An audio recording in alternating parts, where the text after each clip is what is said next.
All right. So we want to get started about talking about fruits.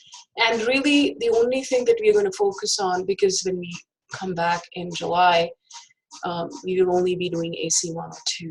So we will continue this where we left off. And we've already introduced you to a little bit of some basic kitchen spices already. So that portion we're not covering right now. Pancha means 5. Pancha means 5, Maha means great, and Bhautika comes from the root word Bhut or elements.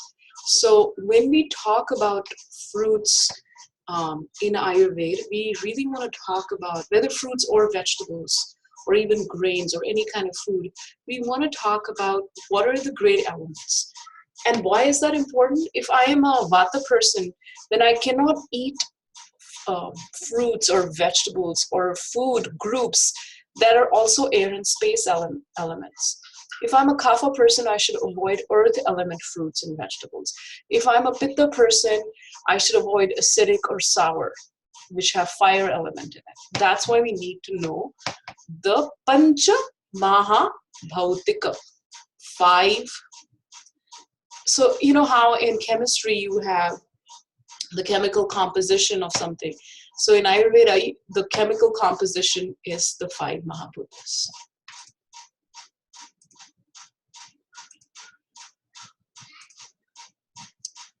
So in Western nutrition, all fruits are good for everyone, and that's actually people don't eat enough fruits and vegetables. So just to get people to eat, enough fruit and vegetables is a huge thing. In Ayurvedic nutrition, fruits are recommended based on what are the things that they are recommended on. You have, like I said, the 5 Mahabhutas. That means you see apple here. Apple is astringent. Of course, all of them have fiber in it. Because of the presence of fiber, that is the earth element. But how are we determining this Pancha Mahabhuta combination? We are determining if this fruit is raw, then there is more air and space element in it than earth element. If it is cooked, then it has more earth element. Agni has been added to it. When the fruit is unripe, it is more astringent, some of the fruits. When it is ripe, now it is maybe the taste or the rasa is going to change. So, take a plum, for example. If you take a plum, which is a raw, fresh plum, its effect and its taste is different than a plum chutney and the kind of effect it has on the body. So when we eat something raw versus when we eat it cooked, when we eat something, when we cook it, we add the Agni element to it. So this is how Ayurveda determines the Panchamahabhautik element. So let's go again, raw fruits, and pretty much, it doesn't mean that every single fruit is air and space. I mean, the one on the top of my head is, I don't even know if you know what this is, but it's called jackfruit. Do you know what a jackfruit is? Does anybody know what a jackfruit is? So jackfruit and breadfruit are 2 fruits. And jackfruit and breadfruit are not necessarily air and space. They're very heavy. Also pineapple. It is very, very sweet. It is more earth element. And also melons, watermelons is sweet water element. So it doesn't mean that every single fruit that you see is air and space. But except for these couple of exceptions, pretty much all the fruits that are raw, and when we say raw, we mean when they're not ripe. Yeah, so jackfruit and breadfruit in many, many tropical places are actually used because they don't have enough wheat, they don't have enough carbohydrates, and these actually fruits are very rich in carbohydrates and is seen as a staple to feed the world, really. Breadfruit, literally, it kind of tastes like bread. It's a fruit. It's a lot of carbs and it's very, very rich in fiber. So is jackfruit as well.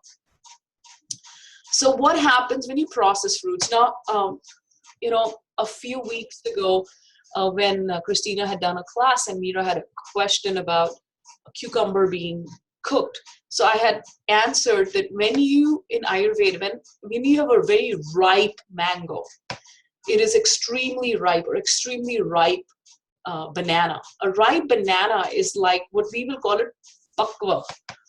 Pakva is coming from the word paka, which means cooked or ripe. So cooked and ripe are the same thing. Does that make sense? So a very ripe fruit is considered a cooked fruit. And the mahabhuta of a very ripe fruit is considered different element that it has than when it's kind of astringent. So most of the fruits that are harvested in the supermarket are harvested when they're apakva. A plus pakva, raw, unripe. That's when they're.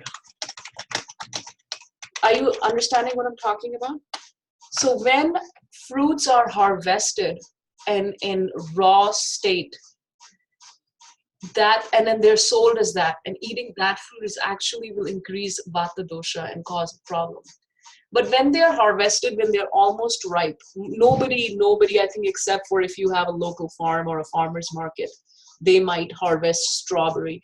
You know, you might have gone to a strawberry farm, and here locally there's peach farms. You can go and get strawberries and peaches the same day. So if you've harvested it today and it's ripe and you've cooked it, then it has the maximum amount of sattva. It has the maximum amount of prana. So apakwa, that's what we mean by raw, that the way it was harvested. And of course, most of these fruits are then after being harvested a little early. So when a fruit is harvested near full moon, then it will have more rasa. So it's called bioharvesting. Let me write that down. So, you know, we may not be able to follow any of this. We may not have our clients follow any of this, but we need to know what are the farming practices. That is kind of important. One of the things that we do in our school is we straight away, for example, we send you all these DVDs about fruit chutneys and whatnot. And we ask you to make a fruit chutney. This is one of the fruit chutney made by one of our students. Is because, you know, fruit is such a wonderful, beautiful thing, and people just overdo it, and, you know, they put it in smoothies. But we are saying eat your fruit. Don't stop eating it. Just eat it in a more cooked form, because when you eat fruit in a cooked form, the nutrients are more bioavailable. And even if somebody is constipated or somebody's recovering from surgery, then it's easy for them to have very ripe, or, for example, this one has chaat masala in it, which is some herbs that help in digestion of the fruit. Does it make sense? So when we cook a fruit, we add Agni element. So that's excellent for kapha and vata. When we soak dried fruits, for example, one of the things that we do is, you're not really going to give a sour grapes to a pitta person, but you take dried raisins. I'll just write that in the chat window. And we soak them in water. Now you have taken dried raisins and soaked them in water, and you have added kapha element to it, and you've reduced air and space. And that principle even goes with all legumes, and it goes with everything.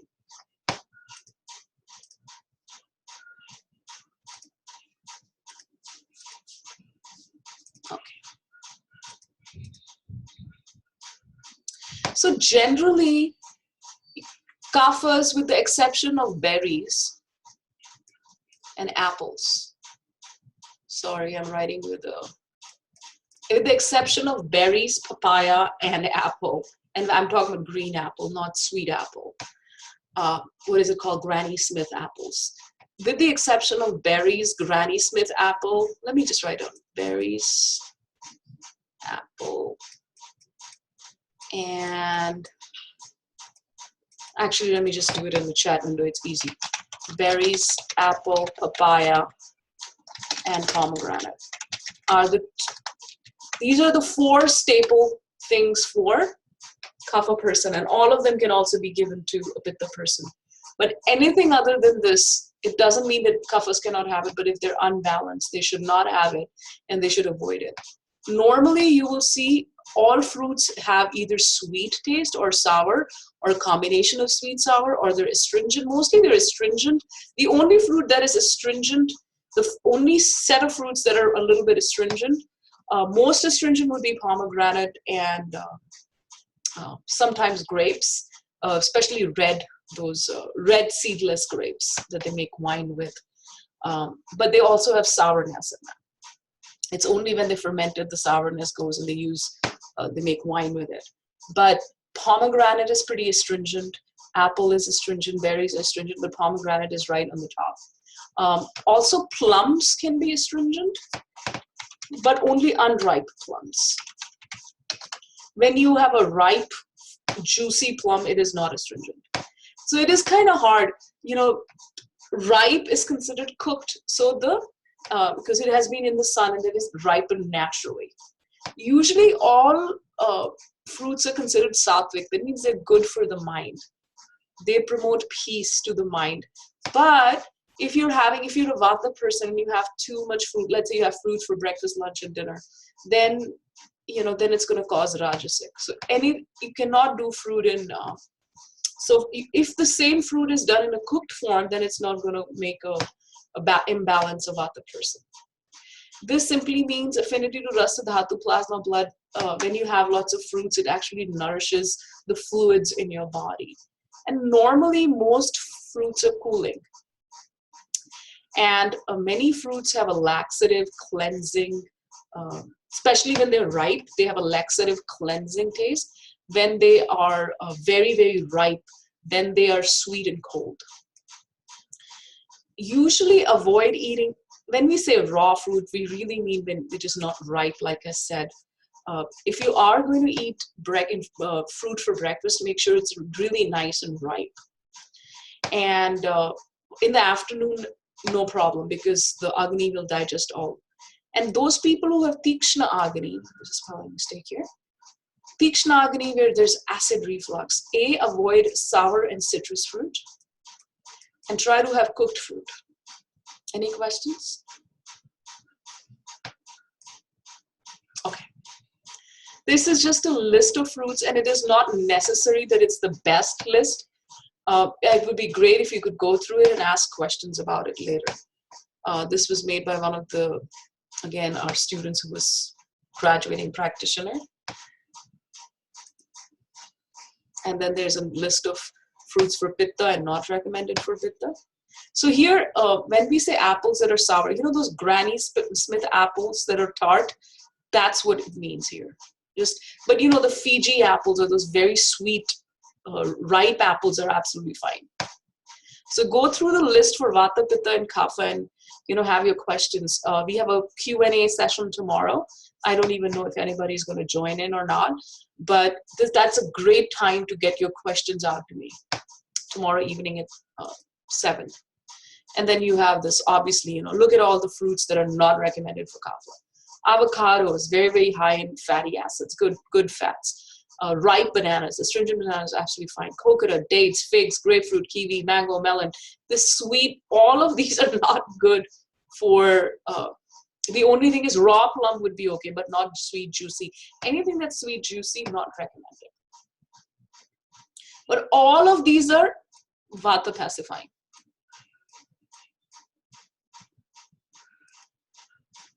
And then there is another list. This is a huge list. There's no point for me going through each and every fruit list. But please read it and ask me questions tomorrow. I think that was all let me go back. That's all I was doing today, just the fruits. Is there any question about fruit? Is there any question? So Troy, you're a Pitta Kapha, right? So what are the kind of fruits that would be good for you?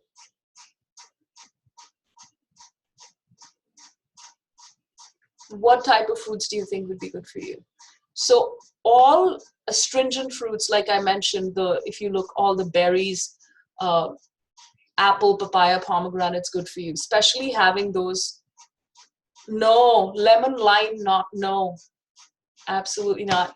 Sour taste is not given either to pitta person or kapha. You should avoid sour fruits, yes. Pears is fine. So sweet fruits and astringent fruits. Does it make sense? Because sweet pacifies vata and astringent pacifies, sweet pacifies vata, also pitta. So you can, especially in the summer when you're feeling the heat, go ahead and have sweet, juicy fruits. But as you're approaching fall and winter, then try to do apples and berries and avoid sweet fruits. Does that make sense? So you're kind of doing seasonal things. If you lived in another country where mostly you have seasonal fruits, then you don't even have to think about it. When I lived in India, we don't get, you only get apple in the winter. You do not get apple in, tropical heat. Tropical heat, you get mangoes, you get sweet, juicy fruits. So if you're eating seasonally, it doesn't even, but in this country, every single fruit is available 365 days a year. So Pamela, you're pitta, right? Textbook or Ayurveda?